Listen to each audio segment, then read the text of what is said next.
Muy buenas tardes, bienvenidos a otro nuevo programa de TV Morfosis, acá desde la Universidad Uniagustiniana, en la ciudad de Bogotá. Los invito a que conozcamos a continuación cuál es el tema que tenemos para la tarde de hoy.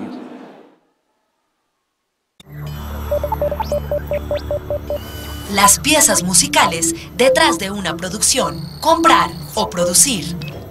En la actualidad, las productoras manejan diversos escenarios posibles para musicalizar sus contenidos, pero los productores son quienes se enfrentan cotidianamente a este tema, teniendo en cuenta costos y aspectos legales. ¿Qué es más viable, comprar o producir?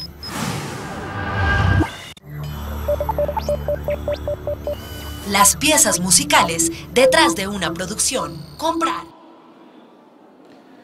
Es un tema sin lugar a dudas polémico, con muchísimas aristas, que debemos abordar desde múltiples ángulos y es el ejercicio de reflexión que tendremos en la tarde de hoy. Y para ese efecto tenemos un panel de lujo de expertos de diferentes lugares del mundo que van a estar reflexionando acerca del impacto que tiene el uso de las piezas musicales en las diferentes producciones musicales. Los invito a que conozcamos quiénes son nuestros panelistas en la tarde de hoy.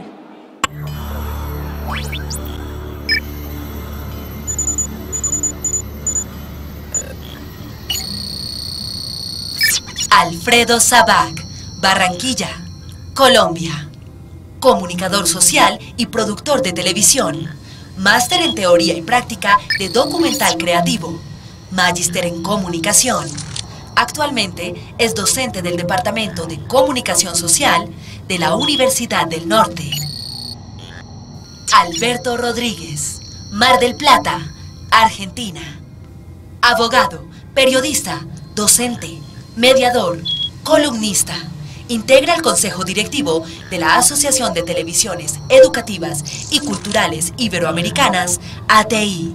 Actualmente es secretario de Comunicación y Relaciones Institucionales de la Universidad Nacional de Mar del Plata.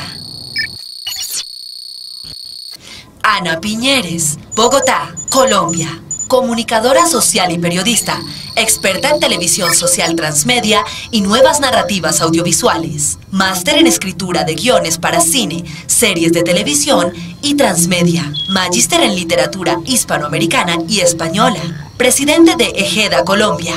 Actual socia, vicepresidente, gerente general y productora de CMO Producciones. Juan Carlos Monroy, Bogotá, Colombia. Abogado de la Universidad Externado de Colombia con especialización en propiedad industrial, derecho de autor y nuevas tecnologías. Se desempeña como director de Monroy Copyright Abogados.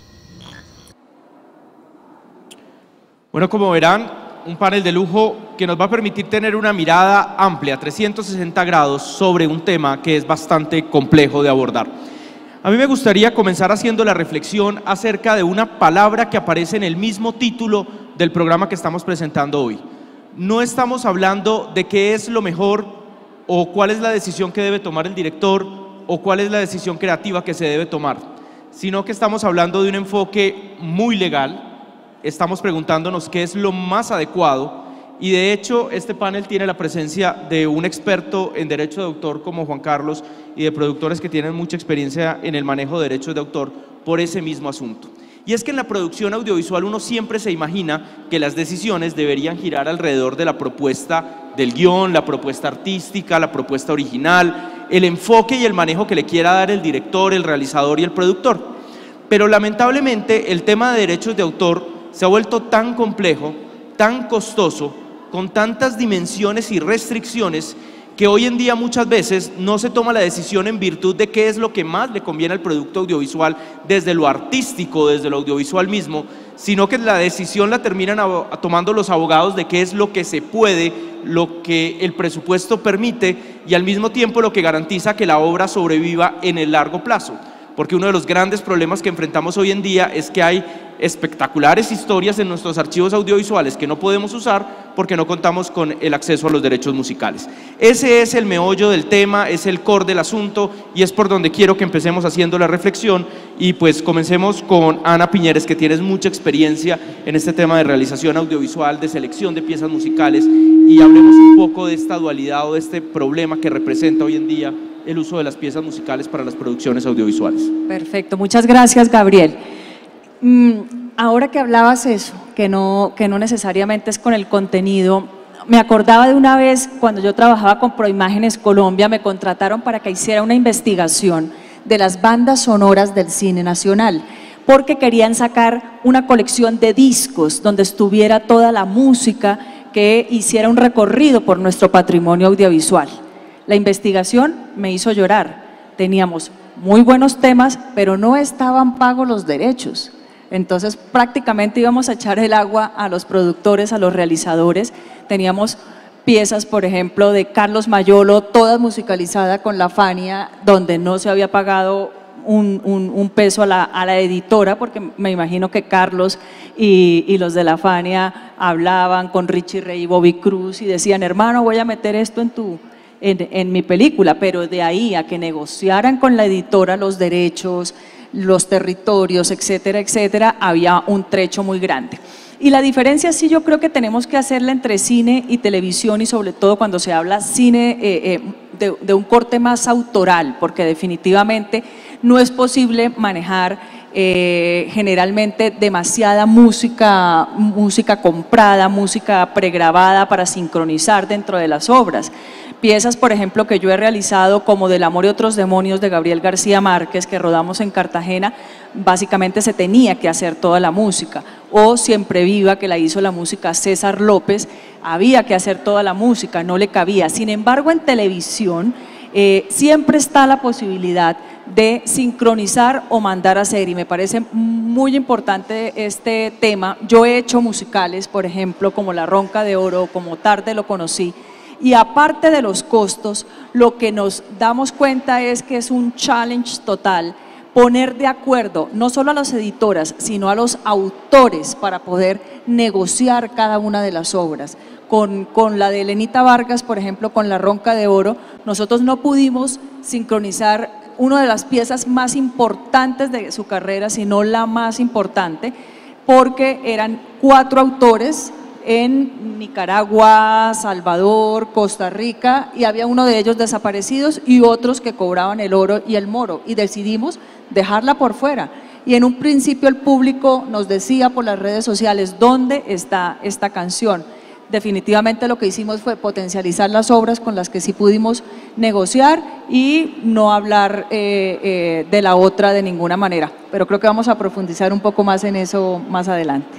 Muy bien introducido ese enfoque, creo que por ahí vamos, pero yo quisiera que Juan Carlos, desde la perspectiva como abogado del derecho, contemos un poco qué son las sociedades colectivas de gestión, cómo funciona actualmente la normatividad en tema de piezas musicales y sobre todo por qué esas sociedades colectivas de gestión se volvieron el dolor de cabeza de todos los productores y realizadores audiovisuales. Bueno, hay que diferenciar dos situaciones. Primero, los derechos de comunicación pública. Segundo, los derechos de reproducción, uno de los cuales es la denominada sincronización audiovisual de la obra musical y del fonograma. En ese primer mundo de los derechos de comunicación pública es donde existen sociedades de gestión colectiva para representar una pluralidad de autores y titulares y licenciar diversos usos relacionados con comunicación pública de las obras, y es el caso, por ejemplo, en Colombia de SAICO, representando autores y compositores, ASINPRO, representando intérpretes y productores, EGEDA, representando productores del audiovisual, o Actores Sociedad Colombiana de Gestión en el campo de intérpretes del audiovisual, sin dejar de mencionar a redes o DASC, sociedades que agrupan hoy en día directores y guionistas. Pero estas sociedades mencionadas están organizadas en torno de la necesidad de gestionar el derecho de comunicación pública. Pero el productor audiovisual, digamos, en la fase de producción, tiene que vérselas con los derechos de reproducción, la llamada sincronización de la obra musical y del fonograma. Y es ahí, como nos decía Ana, el productor primero tiene que lidiar con editores, titulares del derecho de autor que corresponde al autor-compositor, representan los derechos de una canción, de una obra musical, y han de autorizar al productor audiovisual esa reproducción que se llama sincronización. Pero cuando la reproducción se hace no de la canción interpretada para la cámara, sino a partir de una grabación preexistente, hay un segundo derecho que solucionar, y es el derecho del productor fonográfico, de la disquera. Entonces, si un productor o una productora se enamora de esta canción grabada por la Fania en esta escena de la película, pues tiene dos problemas, no uno, sino dos problemas que solucionar, porque con un editor musical tendrá que vérselas para autorizar la obra, y en segundo término, con una disquera, un productor fonográfico, volver a repetir la historia para hacer autorizar el fonograma. Entonces, esto puede ser dispendioso, pero culmina con el permiso que se da para reproducir, para grabar la canción, obra musical y fonograma en esa película. Pero entonces esta historia puede repetirse si, por ejemplo, en el futuro ese material audiovisual se lleva a otra plataforma, se lleva a lo digital, se requiere difundir por otro medio, porque entonces se ve que las autorizaciones que se recibieron en el pasado se limitaron a un medio, y hoy en día con el escenario multimedial o multiplataforma se quedan cortas. Entonces volvemos a tener que repetir el viacrucis, tocar esas puertas de editor y productor para echar otra vez esta historia y repetirlo todo. Sin dejar de mencionar también el caso en que, bueno, si se dan cuenta, lo que estoy narrando es un mercado al revés. Normalmente cuando yo vendo algo busco al comprador y se lo vendo. O sea, si yo soy dueño de los derechos de una canción, yo estoy buscando productores audiovisuales para venderle los derechos de... No, les estoy describiendo una situación en que son los productores tocando puertas, averiguando a ver quién tiene los derechos y por Dios, recíbame la plata para darme los derechos de la canción. Estoy narrando un mercado al revés. Peor aún cuando ni siquiera alguien claramente tiene los derechos. Yo en el pasado tuve que vérmelas con la necesidad de licenciar un DVD hecho a partir de un stand-up comedy de un humorista colombiano que tal vez ustedes lo conocen, André López, que en un stand-up comedy de La Pelota de Letras cantaba y cantaba breves segundos de varias canciones, entre otras muchas que recuerdan series de televisión de los años 80, la canción de La Abeja Maya, la canción de Heidi, la niña de la pradera. Y en Colombia nadie representa los derechos de esas canciones. Y empresas tan serias como Universal Music e Idea López, la productora del show que es propiedad de André López, no iban a permitir salir a la calle con un DVD con problemas de licenciamiento. A quien les habla, le tocó tardar semanas buscando a ver quién licenciaba los derechos de la canción de Heidi, la niña de la pradera. Y cuando después de muchas, en esa época eran los faxes, muchos faxes, correos electrónicos, llamadas infructuosas, di con un personaje en Nueva York que representaba los derechos de la productora de Heidi, la niña de la pradera, un japonés que no hablaba inglés, y mi inglés es muy precario, muy boyacense. Entonces, no me entendía, y yo necesitaba por fin esa licencia. Me dijo, pues cántela. Y yo con mi corbata en la oficina de abogados terminé cantando la canción de Heidi, la niña de la pradera. La canción, muy bien. Le gustó que yo la cantara en español y me la hizo cantar otra vez. Me humilló el tipo. Para obtener la licencia, yo estaba dispuesto a cualquier humillación. Después de 3 semanas de buscar los derechos de canción, colorín colorado, finalmente se logró licenciar. Pero creo que ahí he escrito un mercado al revés, que tal vez tiene que solucionarse. Muy bien. Alberto, tú llevas muchos años en el sector audiovisual, pero además eres un académico.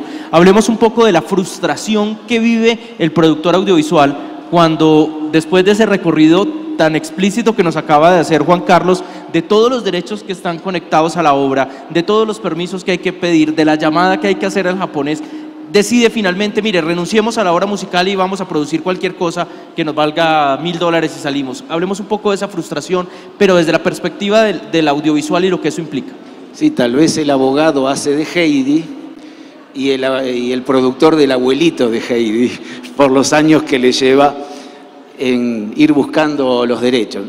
Mirá, ahí Julio Raffo, que es un referente en términos jurídicos y de producción audiovisual en la Argentina, su libro empieza casi en un recorrido, no como cualquier libro jurídico explicando determinados institutos, conceptos y decantando lo que es la propiedad intelectual o distintas instituciones que después también hacen a los derechos conexos o los de las representaciones colectivas, sino que empieza de la idea y lleva el profundo concepto de la protección de la propiedad intelectual que está en la obra humana. Yo creo que acá en términos de futuro me parece que el interrogante pasa por acá en clave de inteligencia artificial.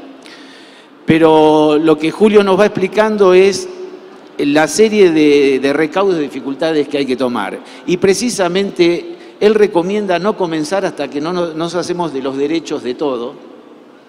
Y una vez que uno tiene los derechos de todo, puede ir pergeñando determinados proyectos y el proyecto tiene volumen, tiene vigor.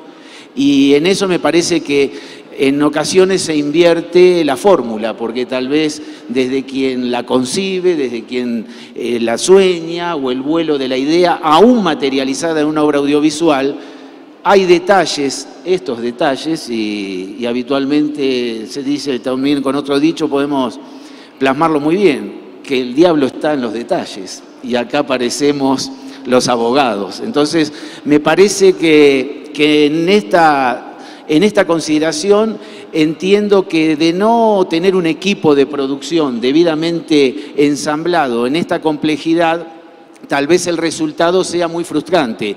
Y tal vez una muy buena idea se conciba por descarte, y yo creo que ahí empieza a ser la dictadura del contador y del abogado o de quien financia, y en esto, si no tomamos profesionalmente desde el vamos estos instrumentos, terminamos matando, yo creo que a la gallina de los huevos de oro. Entonces me parece que creo que hay que invertir la fórmula en todo sentido, y creo que desde la producción, con una mirada por ahí en lo personal muy jurídica, creo que estas cosas en la primera reunión tienen que aparecer todos en la misma mesa.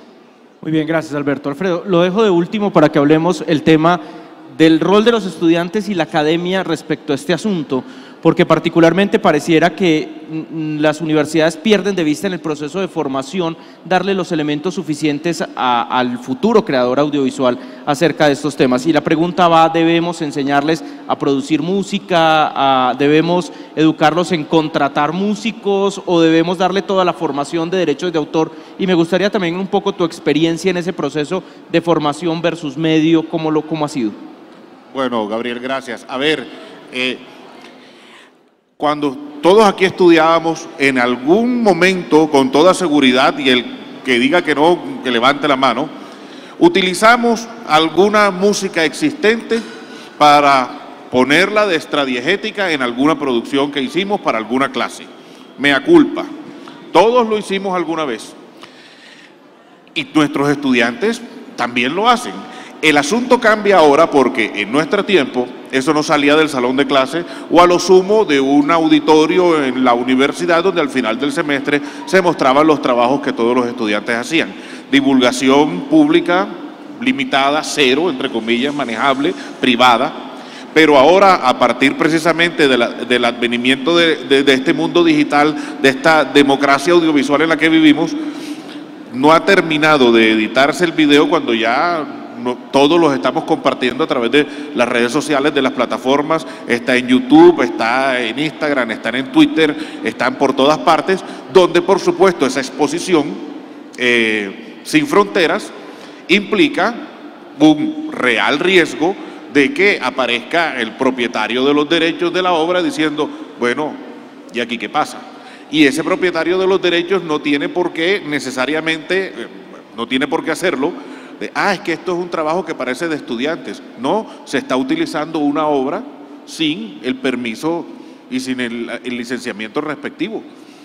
Yo creo que desde las instituciones de educación superior, desde la universidad, desde los centros de formación, tenemos que desde el primer día de clase ir en la línea de lo que comenta Alberto, y es hacerle ver a nuestros estudiantes, hacerles ver que en este mundo en el que vivimos, tan importante es lo creativo y lo conceptual como el tener clara la administración, la lógica, el marco regulatorio y las reglas de juego de la industria, porque en últimas los estamos formando para que en mayor o menor medida hagan parte de la industria. Y si desde allí toma la decisión de, bueno, esta determinada obra que existe va a servir más para este trabajo, para X clase, porque lo estoy haciendo sobre determinado personaje que es músico y esta canción tendrás que ver cómo lo negocias. O producir la música o hacer alianzas con, por ejemplo, facultades de música dentro de las mismas universidades, donde puedan incluso los pensum de los programas de música incluir asignaturas enfocadas precisamente a la musicalización y a la sonorización de piezas audiovisuales. Yo creo que es importante porque claro es que existen unas normativas y unos marcos legales complejos, no unificados, porque incluso dependiendo de los territorios y las plataformas hay cosas que varían, y en ese sentido es fundamental que los jóvenes educandos tengan claro eso, y que eso de todas maneras no debe implicar el que la creatividad disminuya. Por el contrario, es un reto creativo. Particularmente yo les recomiendo a los estudiantes el que piensen en música original. Y ojo que la música original no está nada más en buscar Creative Commons en la red, está en pensar para qué me sirve esa obra, qué tipo de tono me va a ayudar a construir, qué atmósfera narrativa me permite esa pieza musical dentro de la historia que estoy contando. No se trata de buscar la canción que más me guste, es la melodía que complemente lo que audiovisualmente se está contando. Y a veces pasa por buscar a un profesional experto en temas musicales que me escuche y me interprete. Y eso es importante, que desde los primeros semestres se maneje. Muy bien, recuerden que estamos hablando de las piezas musicales que hay detrás de las producciones audiovisuales. Estamos con Ana Piñeres, Alfredo Sabat, Alberto Rodríguez y Juan Carlos Morroy desde la Universidad Agustiniana. Esta es una realización de Canal Zoom de la Universidad Agustiniana, de Canal 44 de Guadalajara y una producción de la Universidad Nacional de Colombia. Alberto, producción original que lo plantea Alfredo hace un momento, debe existir, digamos, un diálogo más fluido, un trabajo interdisciplinario con los músicos, con las facultades de arte, de alguna manera, no solamente en esa planeación de la que tú hablabas ahora, pensar en el guión de qué obras voy a comprar, sino de una vez qué músico voy a contratar.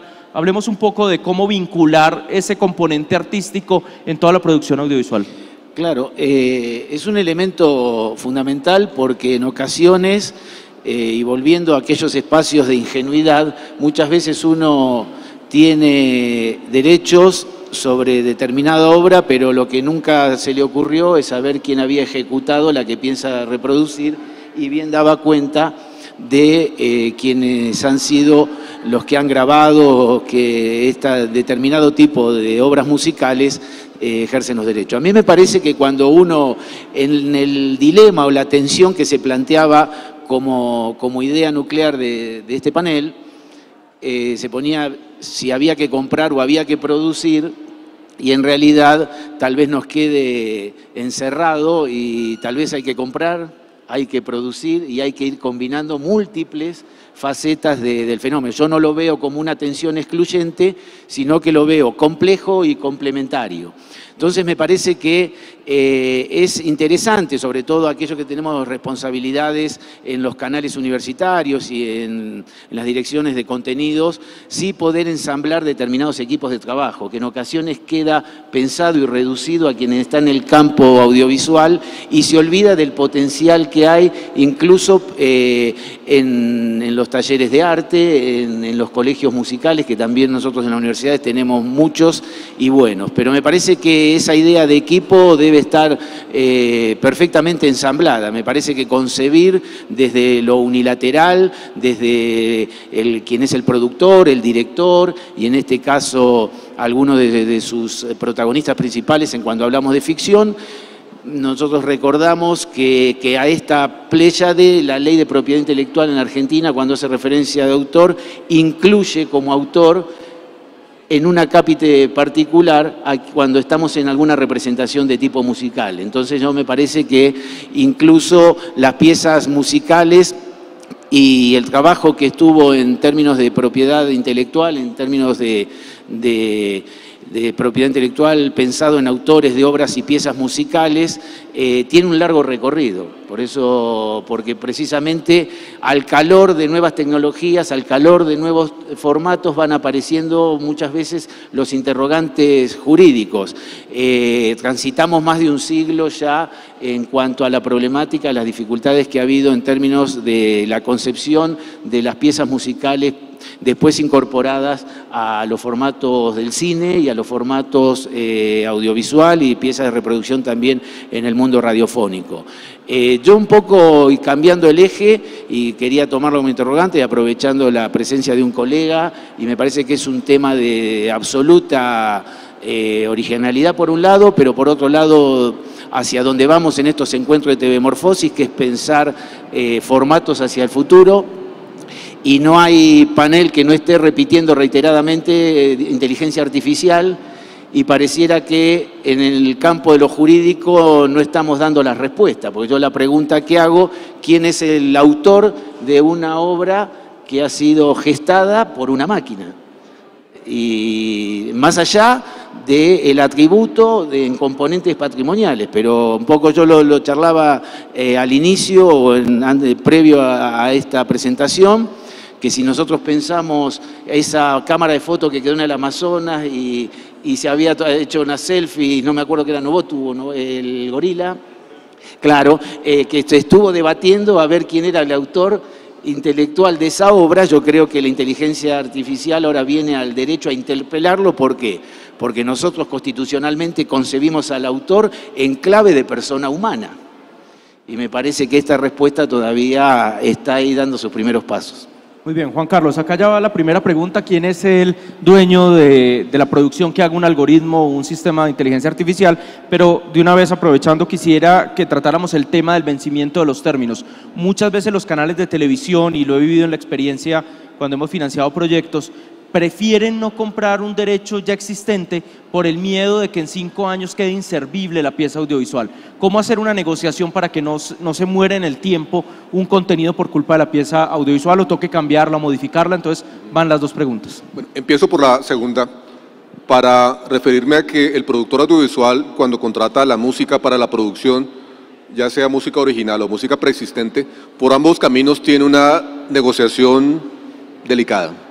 En el caso de la música preexistente, yo le hemos dicho, tendrá que vérselas con un editor musical y eventualmente con un productor o representante de derechos de productores audiovisuales.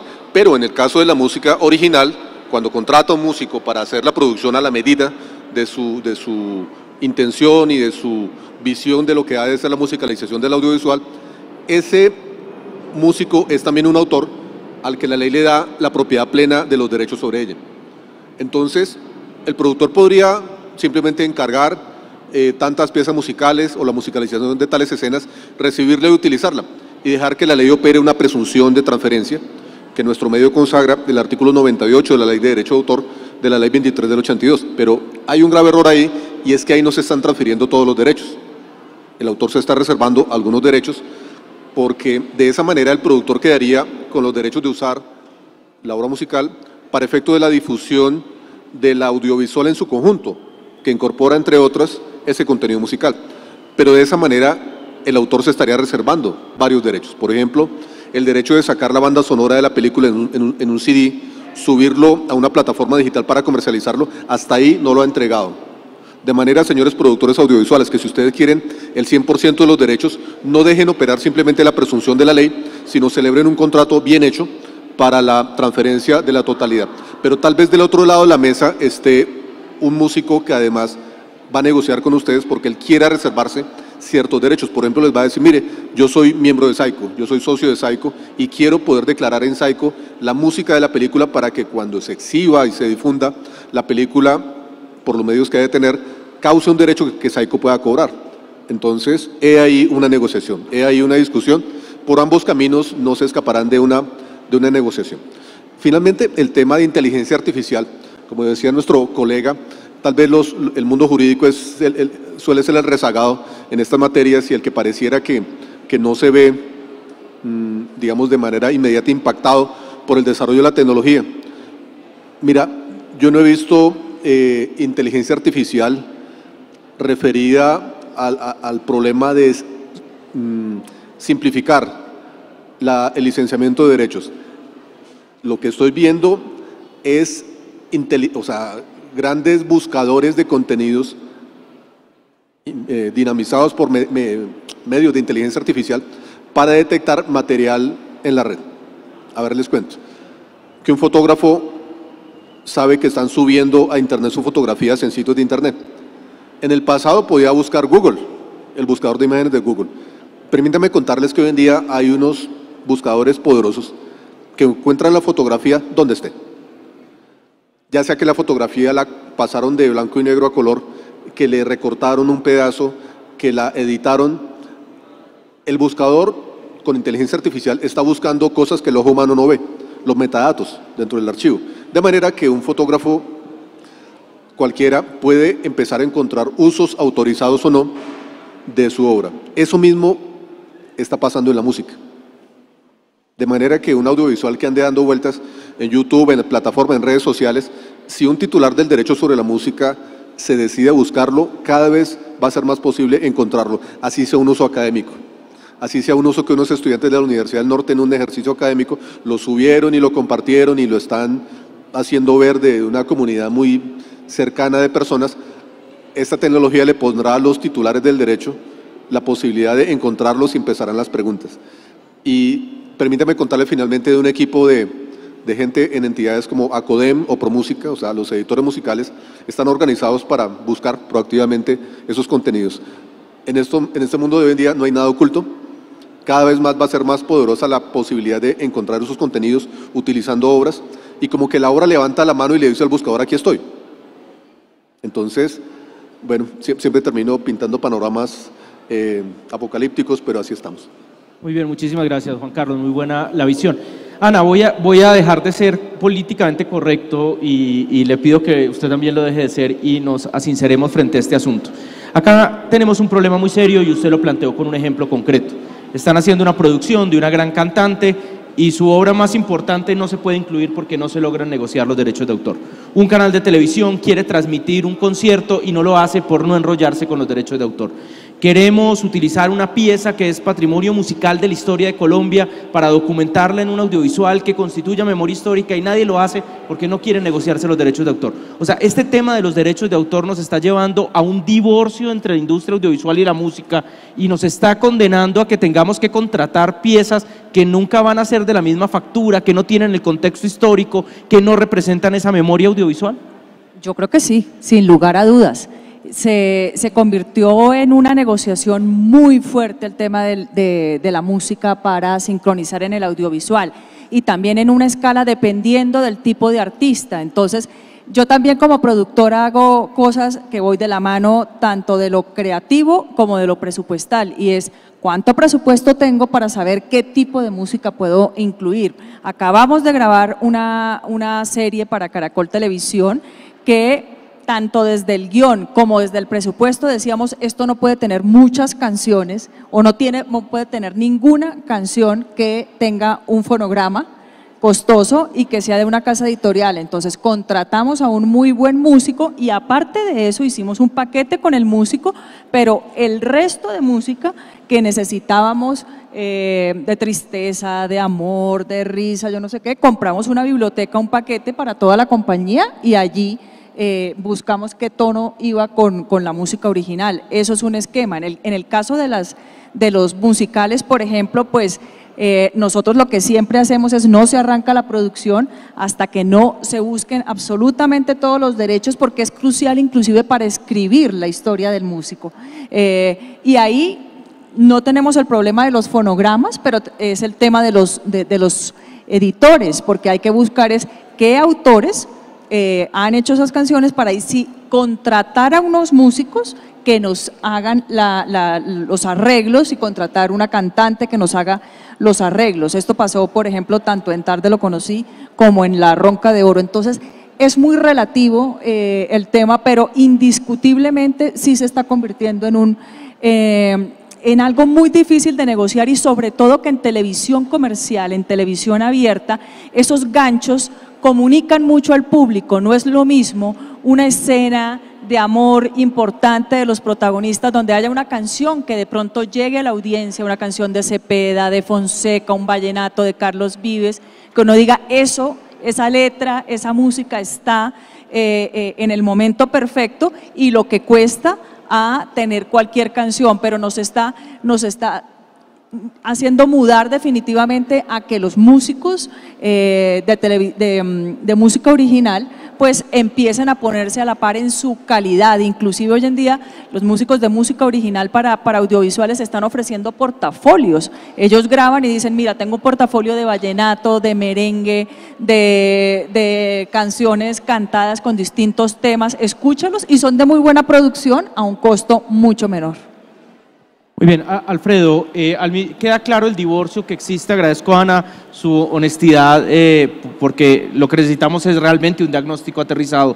Y entonces viene la otra pregunta, ¿nos falta aprovechar eso como una oportunidad, crear una industria alrededor de la creación de todos esos contenidos? Un poco lo que decía Ana, el realizador que ofrece, yo le hago la música con todos los ritmos, con todos las semblanzas, y qué rol tiene ahí la academia como para generar ese nuevo nicho de mercado que es un gran potencial. Indudablemente creo que has dado en el clavo, verlo como un problema que evidentemente lo es con determinado tipo de producciones, tal como el ejemplo que nos acaba de comentar Ana de La Ronca de Oro, se convierte en un problema de difícil solución, pero en la generalidad lo podemos entender como una oportunidad precisamente para potenciar posibilidades de negocio y de formación, en donde desde las universidades, desde los centros de formación, ligando lo que es, por ejemplo, la comunicación social o facultades de cine y televisión, como las que se ofrecen aquí en la Universitaria Agustiniana, con facultades de música o programas de música en donde se hable precisamente de composición pensando en audiovisual, incluso talleres de Foley, de mezcla, de la utilización de música diegética y extradiegética, y también fundamental en incluir más fuerte de lo que de pronto se hace ahora temas de marco legal y normativo relacionados con la industria, porque es posible que muchos jóvenes estén egresando y entrando al mundo profesional sin tener un mínimo conocimiento de cuáles son las realidades del mercado en cuanto a la normatividad y la regulación, y empezarán a entender estas limitantes desde el punto de vista creativo y a frustrarse cuando en realidad pueden entenderse como oportunidades. Y también, si lo estamos manejando desde la academia, desde un comienzo, también estamos de todas maneras advirtiendo a ese futuro profesional que las reglas de juego son estas. Evidentemente, como se anota, se corren riesgos. El que incluso en algún momento creo que para la industria musical será necesario pensar hasta dónde ser tan celosos con determinados derechos de determinadas obras para determinadas ventanas, porque tal vez lo que termine por pasar es que haya una generación que no conozca un determinado acervo musical porque no se acercan a él, porque el tema de los derechos lo complica tanto que la divulgación se hace prácticamente imposible. Yo creo que en últimas el mismo mercado va a terminar por encontrar un justo punto de equilibrio en una relación gana-gana. Muy bien, muchas gracias, Alfredo. Ya vamos a las conclusiones. Juan Carlos, le pido sus conclusiones, pero como en clave de tips, consejos para el productor audiovisual que sienta que no es tan monstruosamente complejo todo este tema de la negociación de los derechos de autor para una obra audiovisual. Bueno, yo creo que recogiendo experiencias del pasado que he visto repetidamente, no caer en usar primero y averiguar después, sino primero tener una planificación, como es el trabajo del productor audiovisual, de cada detalle, entre otros, de la música que va a incorporar o sincronizar y de los derechos detrás de ahí, sobre un presupuesto y una determinación de una seguridad jurídica, tomar una decisión, como la que titula este panel de o música original o música preexistente, pero no ganarse un problema, involucrar su producción audiovisual en un problema, porque nadie quiere exhibir una pelea jurídica. Entonces, uno, planificación. Dos, esperemos una evolución del mercado. O sea, yo siento que la ley nos ha atomizado muchos titulares del derecho, cobrando unos un derecho, otros otro respecto de un mismo acto, pero siento que la razonabilización de esto en el futuro dará para que ellos entiendan que tienen que llevarle a los productores audiovisuales soluciones, no problemas, soluciones de licenciamiento. Entonces tal vez empecemos a verlos ofreciendo ya paquetes de licenciamiento garantizados en cuanto a los derechos de uso para el audiovisual. Y tercero y último, tener una visión de la contratación abierta a futuro a medios tecnológicos que evolucionarán en lo sucesivo. No limitarse a solucionar los derechos para exhibición en cine, cuando tendremos luego que hacerlo para televisión, cuando tengamos luego que exhibirlo en otros territorios, cuando tengamos luego que utilizar plataformas multimedia, plataformas digitales. Entonces, hacer contratos multiplataforma desde el comienzo. Entonces, creo que en esa visión. No quiero dejar de mencionar la situación del audiovisual cuando se exhibió, agotó sus ventanas y quedó como material de archivo. Eso con el tiempo adquiere otra significación y se vuelve un patrimonio audiovisual. Y el tema de los archivos audiovisuales y su función patrimonial es otro tema donde el derecho de autor vuelve a saltar. Porque entonces hoy en día con la tecnología Big Data surge el reto de subir a Internet archivos audiovisuales gigantescos donde está la memoria audiovisual de cada uno de nuestros países. Entonces, otra vez el derecho de autor, mi tema vino a ser el malo de la película, que no se puede subir a Internet porque entonces hay que repetir todo el viacrucis que describí ahora para subirlo a una plataforma de Internet. Esto tiene que cambiar. Y cuando hablamos de archivos audiovisuales, ya se involucró además el interés público, la difusión del patrimonio cultural de una nación. Entonces, creo que veremos soluciones dentro de poco. Una pregunta muy breve antes de pasar a Alberto. Las empresas de telecomunicaciones han sugerido que la solución podría estar en una ventanilla única de recepción y trámite y gestión de todos los derechos de autor. ¿Estaría usted de acuerdo con esa figura? Sí, yo en el pasado fui funcionario público, fui director de la Dirección Nacional de Derecho de Autor y desde esos tiempos andábamos tocando puertas para crear un mecanismo de ventanilla única que simplificara la negociación y pago. Yo trabajo con sociedades de gestión colectiva, asesoro sociedades de gestión colectiva y creo que ellos tienen una visión muy constructiva de esa simplificación y facilitación de la obligación legal. El derecho de autor es algo muy razonable, muy justo, muy noble, como para que se vuelva el problema, el ogro de la historia. Entonces creo que esa solución pasa por mecanismos como ventanilla única, que son bienvenidos. Muchísimas gracias, Juan Carlos. Alberto, sus conclusiones. Bueno, en la línea que bien se venía planteando, yo entiendo que la toma de conciencia es el primer paso para tomar un criterio preventivo.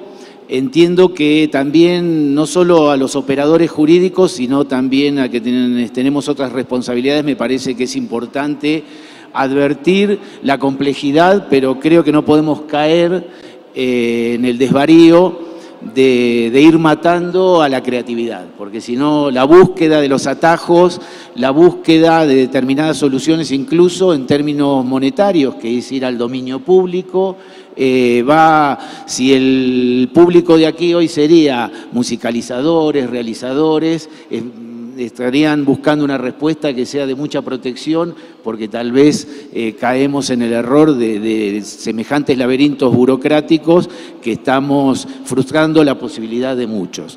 Después, insisto, si bien acá el colega planteaba un tema que se veía desde la inteligencia artificial buscando y teniendo esa posibilidad de detectar quiénes están adentro del mundo virtual en utilizaciones debidas, no debidas, en esa búsqueda casi de radomante, pero muy precisa en términos de Big Data. Insisto, yo creo que la concepción de toda la propiedad intelectual y el derecho de autor estaba haciéndole un tributo, sobre todo ahí hay dos ramas que hablan, uno el modelo del copyright y otro del derecho de autor, más de raíces francesas, de raíces que transpiró y permeó en el contexto latinoamericano, pero siempre fue concebida poniendo en un pedestal, poniendo en primera persona al creador de la obra. Y el creador de la obra en la personalidad, en la sensibilidad, en la originalidad, y entiendo yo que en los tiempos que están corriendo, y ya está planteado el debate, cuando tenemos una máquina y de ahí fluye una pieza musical original, que son los atributos que debe tener quien es el autor de esa obra. Dicho esto, hay mucho espacio no para las grandes producciones que tal vez presentan esta complejidad, pero el mundo más joven, el mundo más fresco, el mundo que está por la web, recurre a determinados artilugios que me parece que deben ser sensibilizadas en esas búsquedas, porque si no los atajos llevan a muchas frustraciones, porque hay piezas muy ricas que no están con toda la cesión, las licencias que tienen el plano jurídico. Así que me parece que de ese lugar la conclusión debería ser: se puede comprar, se puede crear. Hay que ir hacia un mundo de innovación, pero también de creatividad, pero fundamentalmente los equipos transdisciplinarios, pero no debemos perder el norte, aún desde estas perspectivas jurídicas, quienes los autores de los creadores, los realizadores, quienes inspiran la música, me parece que tienen que también estar en un lugar preponderante, porque si no terminamos las conversaciones en los despachos de los abogados o en los despachos de los contadores. Y nos queda para otro panel futuro de TV Morfosis hablar si todas esas nuevas tecnologías, inteligencia artificial y algoritmos terminarán dejando sin trabajo a los músicos y al mismo realizador audiovisual. Pero bueno, ese es tema de otro panel. Tus conclusiones, por favor, Ana. Bueno, yo creo que definitivamente los realizadores y productores tienen que ser más disruptivos, y nosotros, cuando no hemos tenido mucho dinero, inclusive cuando lo tenemos, lo que hemos gestado es trabajar con los nuevos creadores. En La Niña, por ejemplo, me acuerdo que con Juana Uribe nos pusimos a escuchar música y descubrimos un grupo que tenía unas piezas apenas muy de ellos, con su propia editora, que se llamaba Herencia de Timbiquí. Los pusimos, se volvieron éxito, ellos y la serie. Entonces también es entrar a negociar y hacer una plataforma de los nuevos creadores. Cuando hicimos La Promesa, por ejemplo, a mí vi que todo el libreto iba muy de la mano de la música de Victoria Sur. Yo soy DJ y soy melómana, entonces escucho mucho a los nuevos artistas, y le dije a Victoria: ven, tú tienes tu música licenciada, no, yo soy la que la manejo, listo, ven para acá, veamos tus canciones, para qué tipo de momentos se da, y hicimos un paquete de unas 12 canciones. Ella lanzó su carrera y nosotros tuvimos una muy buena serie musicalizada.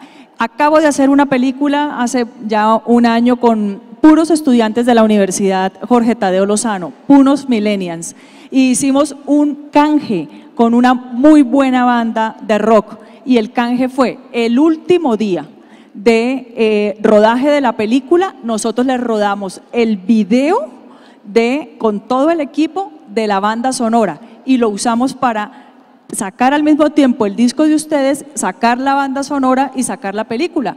Fue un hit con Before Volume. Entonces yo creo que también lo que debemos es recurrir, como cuando uno es estudiante, que busca a los amigos, que hace parche, que trae un talento también y lo catapulta, y no solamente hacerle el juego a las editoras y a los grandes precios. Sí, obviamente si yo voy a poner una canción que sea mundialmente famosa, pues deberé pagarla, porque pues eso cuesta, pero yo creo que también hay muchas producciones, y sobre todo cuando estamos en academia, que se puede, lo que hacer es colaboraciones creativas donde todos ganemos. Muchas gracias, Ana. Alfredo, sus conclusiones. Muy bien. Crear o comprar, producir o comprar, sea producir, sea comprar, sea crear, el tema siempre pasará por respetar, y en este caso respetar los derechos de autor y los marcos regulatorios vigentes. Seas estudiante, seas un profesional que está comenzando, seas una casa productora enorme o estés haciendo una obra de cine de autor, hay que respetar los derechos y hay que tenerlo claro desde el comienzo.